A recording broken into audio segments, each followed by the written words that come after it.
Bom, meus amigos, dando continuidade nesse segundo vídeo sobre um assunto maçonaria e a Igreja de Jesus Cristo dos Santos dos Últimos Dias, nós vamos ver nesse vídeo a maçonaria, seus rituais e a investidura do templo. Como José Smith fez a investidura do templo? Ele recebeu por revelação? Ele copiou alguma coisa da maçonaria?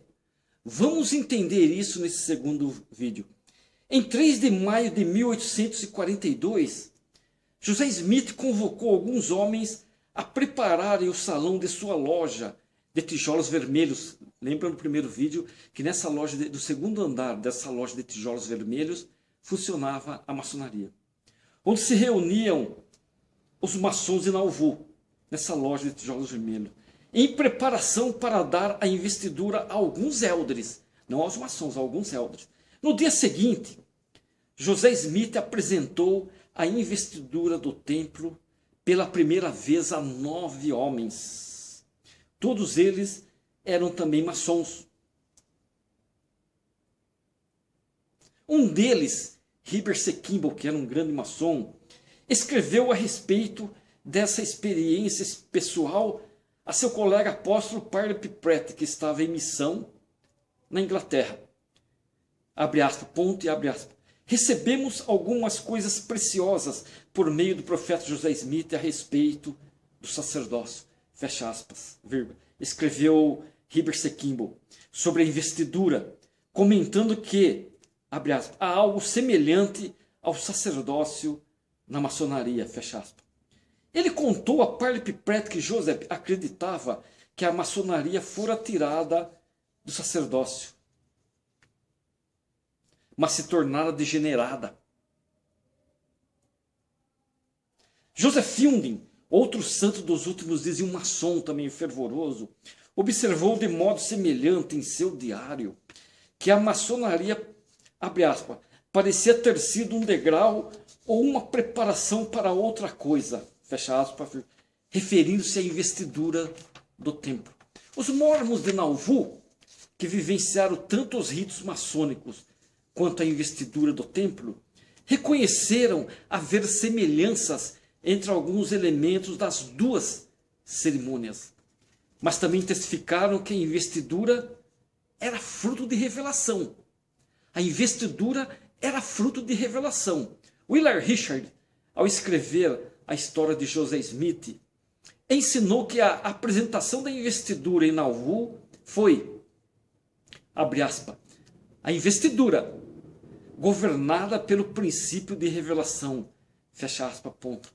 José Smith e seus associados entendiam a maçonaria como uma instituição que preservara vestígios de antigas verdades.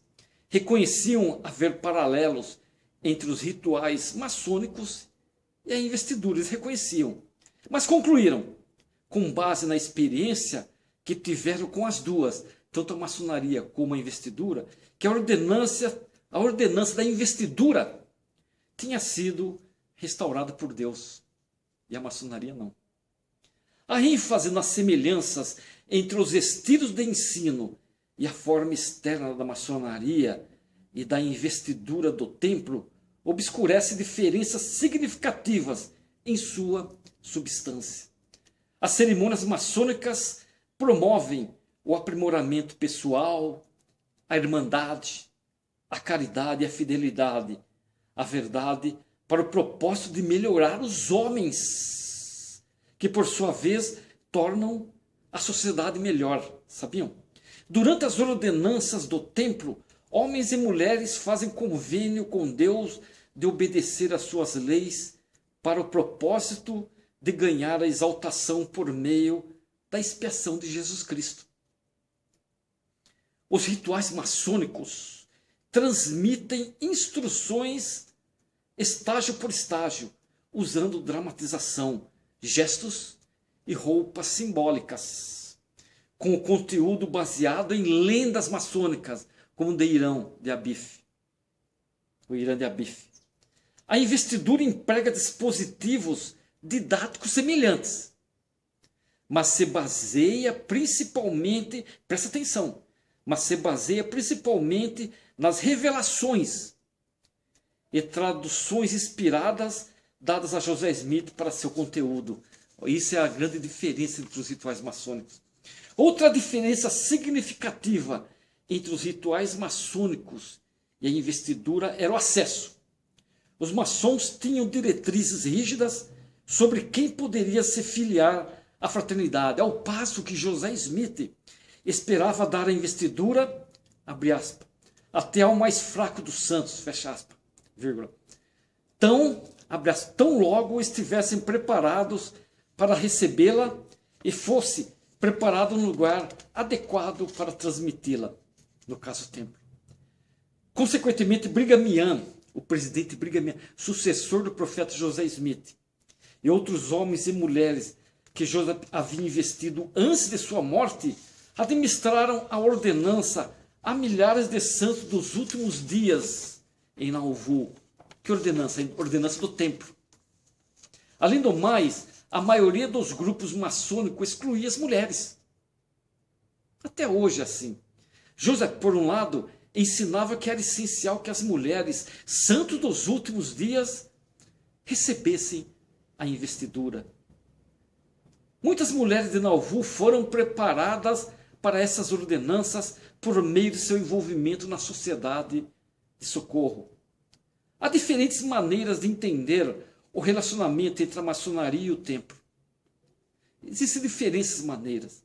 Alguns santos dos últimos dias apontam as semelhanças entre o formato e os símbolos, tanto da investidura quanto dos rituais maçônicos e os de muitas cerimônias religiosas antigas, como evidência de que a investidura foi uma restauração de uma antiga ordenança. Outros mormons observam que as ideias, as instituições da cultura que rodeava José Smith frequentemente contribuíram para o processo pelo qual ele obtinha revelações. De qualquer modo, a investidura não esqueçam isso, a investidura não imitou simplesmente os rituais da maçonaria. Em vez disso, o encontro de José Smith com a maçonaria evidentemente serviu como catalisador para a revelação. O Senhor restaurou, o Pai Celestial restaurou as ordenanças do templo por intermédio do seu profeta, o profeta José Smith. Para o quê? Para ensinar verdades profundas sobre o plano de salvação e apresentar convênios que permitiriam que os filhos de Deus entrassem em sua presença. Heber C. Kimball, ele escreveu para Pipret, como nós falamos no vídeo. Ele fala uma coisa interessante, olha, abre aspas, nós organizamos uma loja maçônica aqui. Cerca de 200 irmãos tornaram-se maçons. O irmão José Smith e Sidney Rigdon foram os primeiros a serem recebidos na loja. Todos os 12 se tornaram membros maçons, exceto Orson Pratt. O irmão Joseph diz, o que José Smith diz da maçonaria? O irmão Joseph diz que a maçonaria foi tomada do sacerdócio, mas foi desvirtuada. E ele continua, nós temos a verdadeira maçonaria. Fecha aspas, ponto. Deu uma cópia mecanografada de uma conversa do Dr. Durham, comparada cuidadosamente com uma fita gravada e declarada exata por Mervyn B. Hagan, secretário da loja de pesquisa maçônica de Salt Lake City. Entenderam? Vou fazer mais um vídeo falando um pouquinho mais sobre maçonaria e a igreja.